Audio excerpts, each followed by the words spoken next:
This is Missing Out. I'm Tari. I'm Lex. What? And we're doing a show together. You might know us from such things as AfterBuzz TV. That's where I know us from. That's pretty much it. And our friendship, and also the streets. You might know us from the streets. From our friendship on the streets. Yes. Is where you might know us. And we're, I don't know if you know this, but if you do know us, you know that we are big, giant nerds. That's true. And we love movies, TV, music, lots of things that start with M and T's. Yes. Yes, because we are MT inside. Yes, that's exactly. Nothing that starts with F, because F also stands for full. Yes. And we are not that. No. So it would seem... As you will discover, the longer you listen, a shocking dearth of substance. But I would say that we're probably missing out on a lot of things. Yes, well, this came out of a conversation I think you and I had, whenever it was a while ago. We had it, it happened, where we were talking about different blind spots in our differing, what would you call it, cultural experiences. Yeah, cultural different things that, lexicon. like, you know, because I had one experience growing up where I was basically left to my own devices and no one was really paying too much attention to what I was watching. Mm-hmm. And so I had the freedom to watch pretty much anything.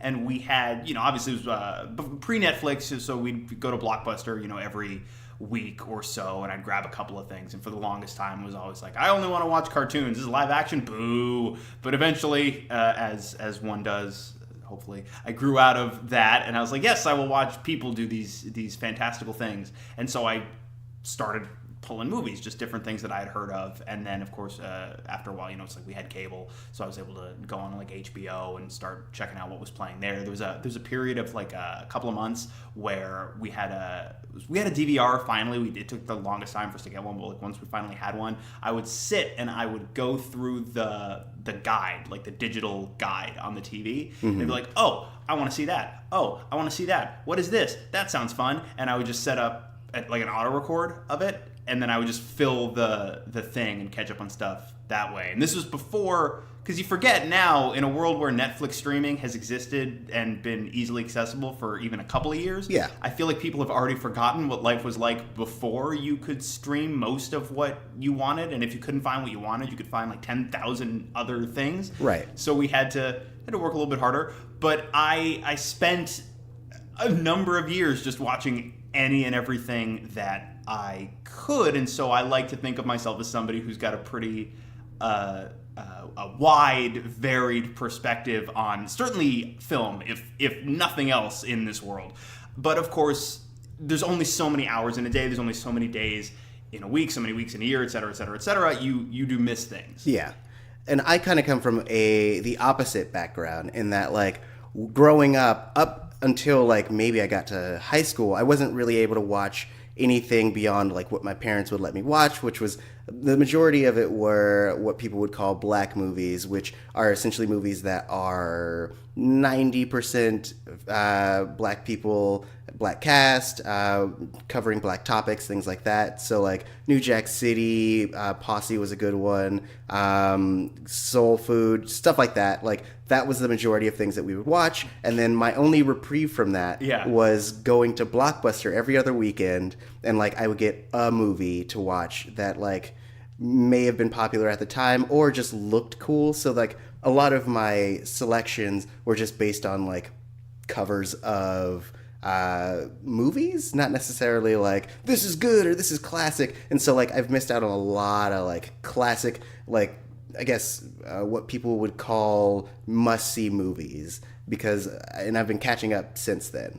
Well, it's interesting too, and I was thinking about there's a film writer that I really like, and his name, and I may butcher this because I've never actually heard it spoken. I've only seen it in writing, but it's Siddhant Adlakha, mm-hmm. and he writes for Birth Movies Death, and he is, I believe, I'll double check on this, but I believe he is Indian. Okay. And he talks a lot about, he does a lot of their writing about like comic book properties. Like he writes occasionally on the DC shows, and he writes on a lot of the Marvel stuff, but he was talking about how he is very much he's got one foot in both cultures. He's very familiar with American movie culture, but that's not where I believe that that's not where he's from originally. He's again, it's Indian. That's his point of origin, and that's the film culture that has been just as prevalent in his life. And he made an interesting point about how 9 times out of 10, when you hear somebody here, in this country say like, "Oh, you haven't seen X," like as if it's the craziest thing that could be. Mm-hmm. It's important to consider that you're viewing it through a prism of one cultural perspective, right? And the American film culture is not the only film culture that exists. So for me, I might say like, "Oh my God, you haven't seen The Thing." I'm just popped in my head like Carpenter's The Thing, and I don't know if you have. I have not seen it. Okay, we're gonna do a show on that at some point. Yep. I might say, "Oh my God, you haven't seen The Thing," but you might say, "Okay, that's fair, dude." But like, I could say the same thing about these 10 what you were calling like quote unquote black movies, right? That you haven't seen either, and that to me is just as crazy because I'm coming at it from a different cultural perspective. Mm-hmm. You are, and it's not like somebody is lacking in their perspective specifically because they're missing out on one big movie from X cultural box. Does that make sense? Yes. I feel like I just said a lot of stuff. No, yeah. Basically, the idea is that you're coming from two different perspectives. It doesn't mean that one is more or less valid. It just means that you're essentially your buckets of things that you've consumed are filled with different stuff, and now we kind of get to mix them together and celebrate the things that we've enjoyed and share them with each other and also you guys, the audience. Yeah, so I have a question for you, though, because you were talking about how what you were able to watch, the way you put it was, quote unquote black, but like either the audience is predominantly made up of black actors or deals with black subject matter. Right. But what is I guess I want to have some idea of how hard these rules were and where the line was. Like this is the question that popped into my head. So for example, Predator would probably be out because Carl Weathers is in Predator. I think Bill Duke is in Predator, but they're not. It's an Arnold Schwarzenegger joint, him and a big alien monster. So I assume since he is not black and that's not really a specifically black story, that would be out. Yes. But Predator 2 stars Danny Glover in the lead role, and I haven't seen that movie in years. He might be the only black actor in the thing. But though it doesn't technically deal with a black issue or specifically black, because anyone from anywhere can fight alien monster things that are on the hunt. In theory, you'd think, right? Right. But he is a black actor. So would Predator 2 be acceptable in a way that maybe Predator 1 would not be? Well, I've never seen the Predators. And so I can vouch for like 1.5 of them. All right. But so it's not like I was under constant supervision. Like I would put in a mainstream movie and someone would like blow the VCR up or whatever. It's more like I had access to the movies that were brought into my house. Right. And then I had access to assorted blockbuster titles, which would be rented by like my dad or my mom and things like that. So I was mostly consuming what they were consuming, and anything beyond that. And it was, of course, again, it's easy to forget. Like there was no streaming, so you didn't have unfettered access to stuff. It was basically like, what's in this stack that's right here. Right. Yeah. So, I mean, that was the majority of what I was exposed to, what I was able to watch. Like, anytime I had alone time, it was basically, here are the DVDs that you have, and it was just movies that, one, my mom felt kind of elevated black culture or, like, really, like, gave money to black production companies and things like that. Right. So that is, like, I guess 80% of my exposure beyond the, like, small things that I got to watch like every other weekend or so. But were you able to watch, I guess, what is considered, certainly for a certain generation of kids, like the quote-unquote standard young person fare? Like I know for my generation, it was all like that block of Disney movies, right? From like 91 to 95-ish. 95, 97. What Hercules might have been 99. So it was like really the entire 90s. Yeah. That block of like Disney animated musicals, like everybody's over the moon for them with good reason. Most of them are magical. Yeah. Like were you able to watch that stuff, or was it just like, all right, well you're 5 today, young man. We're popping in New Jack City and we're gonna teach you some stuff. Well, I'd say that the only time I really got to watch the like Disney fair was when it was like in school, or when like the summer camp I went to would go to the theaters to watch them. So like I got to see Lion King in the theaters because that was what was chosen for the summer camp. And then I started catching up around high school, just kind of like picking things that people would say, "Oh my gosh, you have to watch this." Right. It's like my childhood, which we were still children, so whatever. But beyond that, like, not really. We weren't a big Disney family either. Fair. Interesting. So what were when you watched stuff that was geared towards a younger audience when you were growing up? I mean, what was the stuff that you went to? Because it could be stuff that I missed completely because I was watching like Disney, like 40 years worth of Disney movies. Right. Well, I grew up with a lot of like cartoon type exposure because like that was essentially before anyone would wake up. I would get up at like 5 a.m. and watch all the Saturday morning cartoon stuff, and then right after school I'd watch all the like Disney afternoon things. And so like I became immensely I guess fascinated and just like obsessed with all the animated stuff that was coming out, especially when anime had just first started. That was my foray into a different world, essentially, because it wasn't what everyone else was watching. I didn't really have any friends who were watching it as well, but it was really well done, really pretty, really catchy. And so like Dragon Ball was one of my first ones, and I didn't even know it was anime at the time. Right. And then essentially Dragon Ball Z came out, and that's about when my other friends started catching on to anime because of like Toonami first starting when I was in the fifth grade, and essentially dousing everyone with that content.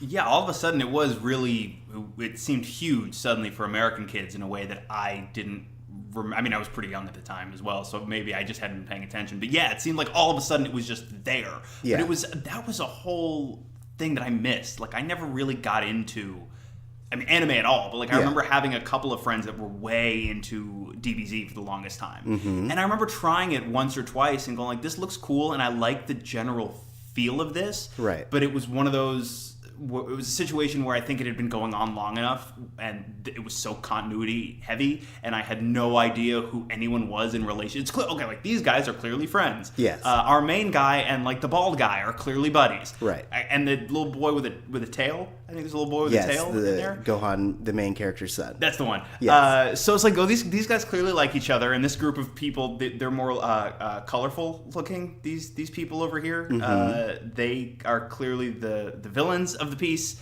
And look at them fly and look at them like punching each other. That's all fun. I don't know what's happening, and so I never really found a foothold in any of it. So it just, and I never disliked it, but I just missed it entirely. Yeah, it's a really easy culture to miss because it's very, up until like even a few years ago, it was kind of a underground thing. Like, you really had to find another like anime nerd who like got the culture. Otherwise, everyone would just be like, anime, isn't that just tentacles having sex with women? Because like there's yeah. So that was the majority of people's views, of that like anime and hentai were the same, and like all that culture stuff was too weird. And then essentially it started to become more mainstream because it's become more readily available, and things like Death Note and Attack on Titan, things like that have allowed people to kind of bridge their way into the culture and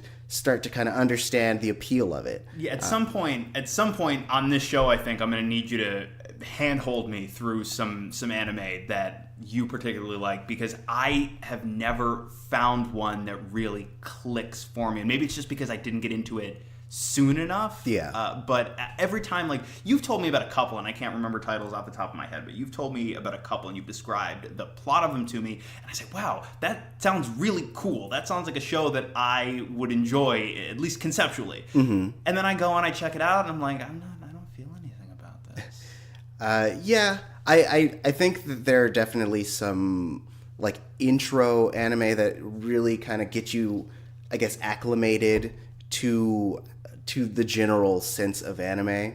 There are some that you would have to have been a fan of it for years to even understand the jokes in it. And so like there's such a wide spectrum of things that that are kind of barriers of entry, but I will definitely introduce you to the scope of like really mainstream type to super obscure. Right. So I feel like as an anime fan, what you don't want is someone like me who might actually, if they find a way in, be able to really jive with some of these stories. What you don't want is for that person to instead discover like the live action whitewashed version of it. Right. Where you get the idea and it's like, oh look at their white. Look at their whiteness. And you lose, I think, something very essential to the core DNA of the story that way. I feel like, but those versions are probably going to be a little bit more accessible to a non-anime audience member. Right. So you gotta stave that off. You gotta jump in front of those on that train for me, and you gotta. Oh, okay. I gotta fight it with my fist with your Wonder Woman bracelets. Oh yes, you of course. Throw those up, and you gotta gotta stop those whitewashed bullets. Stop them whitewashed bullets. I can do that because that's what my parents have been doing for me for years.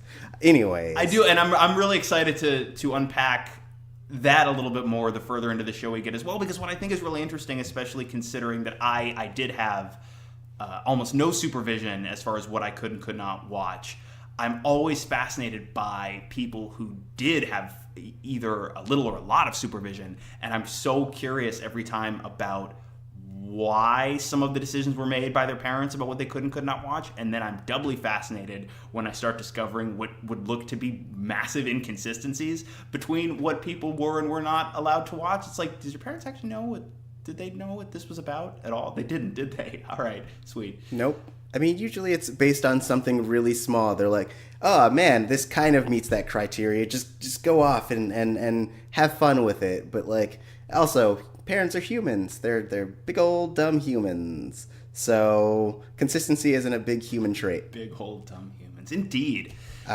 Speaking of big old dumb humans, smooth. I like that. That was good. We'd also, throughout the course of this show, like to hear from you guys, the audience, about things that you feel like we're missing out on, and we want to be able to kind of see what your lives are like and see gaps that we might have that you may be able to fill. And so you can hit us up on our sweet Twitter, which is Missing Outcast. And we are the Outcasts, I guess. Sure. Podcasts was too long for Twitter. Anyway, it doesn't matter. Missing Outcast at Missing Outcast on Twitter. And then you can also hit us up personally on our Twitters. I'm Tari J. That's TARIJAY. And I am at the Lex Michael. And make your voice heard. We should be on all the major podcasting places, which I'll list probably in another episode. But keep an eye on our Twitter to make sure that you're hitting those up and liking and subscribing, because we want you to not miss out. Thanks.